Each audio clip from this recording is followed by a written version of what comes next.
Hey y'all, Erica Perry, Executive Director of the Southern Movement Committee. And I'm Mike Floss, I'm the Arts and Culture Director with the Southern Movement Committee. We're super excited to report back on the work we did together this year. We resisted, we built, we learned some lessons, and we also got some major victories. And so we're really excited to talk about all the amazing work we did and do a bit of a forecast for 2026.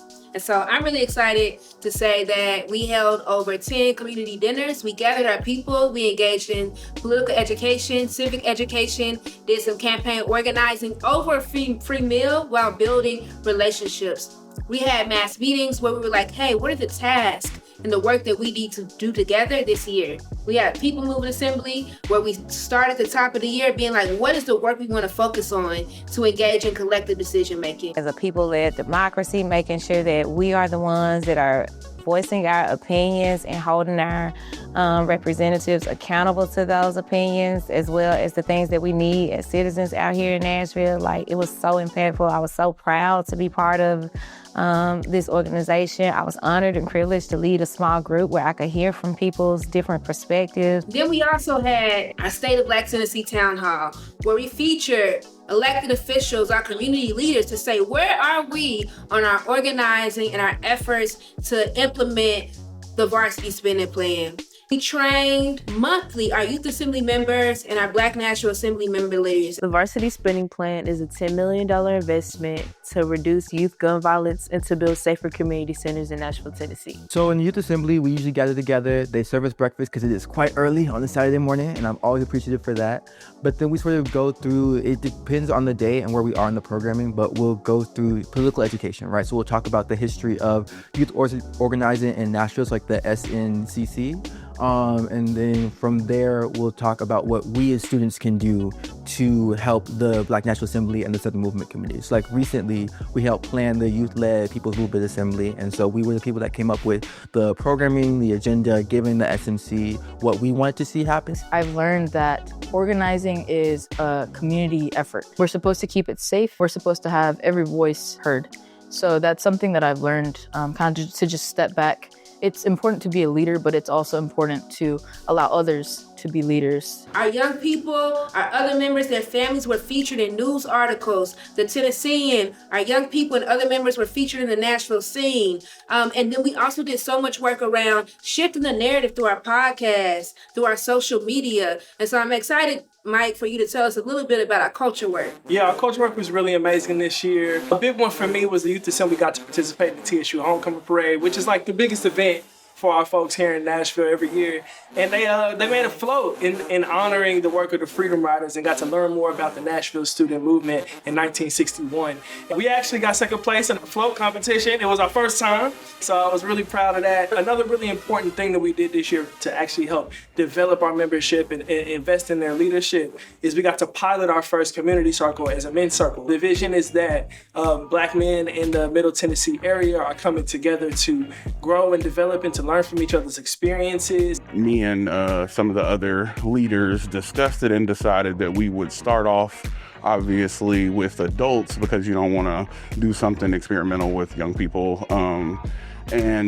Obviously, I was a good person to sort of facilitate that because in my everyday life, I'm a therapist. And so, and I kind of specialize in group therapy. And so it sort of worked out well for me to already be a member of the organization and also this be something that I'm passionate about. We always say that it's meant to be like a transformational space. The thing that I think that is unique to the way that we've done it here in BNA is that it incorporates not only like Black radical tradition and like healing justice lens with that safe space for people to talk about while also pushing people to like think about things differently, to consider the goals they set for themselves, consider the way in which they interact with the world or their families. And so I think it's been just uniquely beautiful to see like Black men specifically get to participate in a space like that not only like allows them that opportunity to like think deeper about the way that they're interacting with the world around them, but also gives them like language and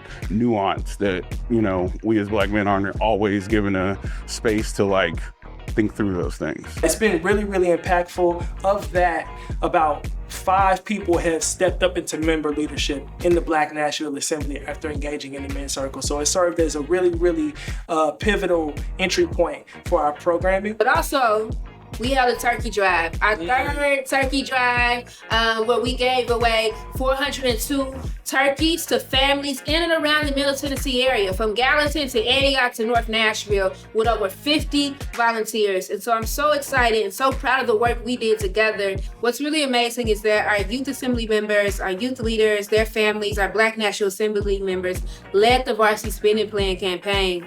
And so I talked a bit about the training, but we trained over 100 young people this year around community organizing. I think that's really beautiful. A part of our work is to invest in our young people. And so this year, we've been able to pay over $60,000 to youth assembly members in stipends. I'm really proud of the work of our youth assembly members, and to support the work of our youth assembly members and their families, we've been able to invest in our young people and their families through member support. We've been able to support young people who are graduating high school, support members who are experiencing crises, support with also making sure young people have access to mental health support. And so our programming and our work, our organizing work, is growing along with our ability to engage in that collective care. So I'm happy to say that we hired a youth coordinator, we hired an administrative assistant, we hired a staff manager, and we hired a communications associate. In 2026,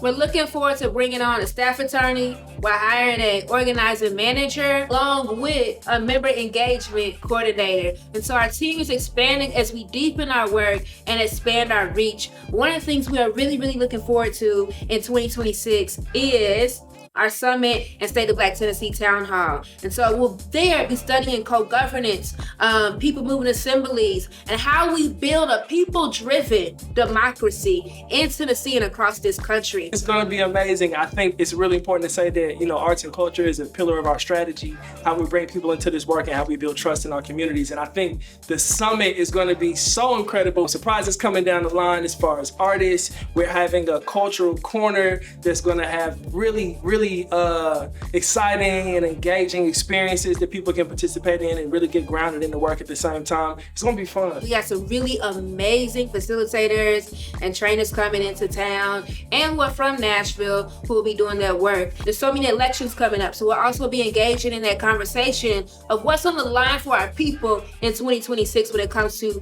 the local, federal, and state elections. So yeah, it's gonna be a really exciting year. We're really grateful for your support.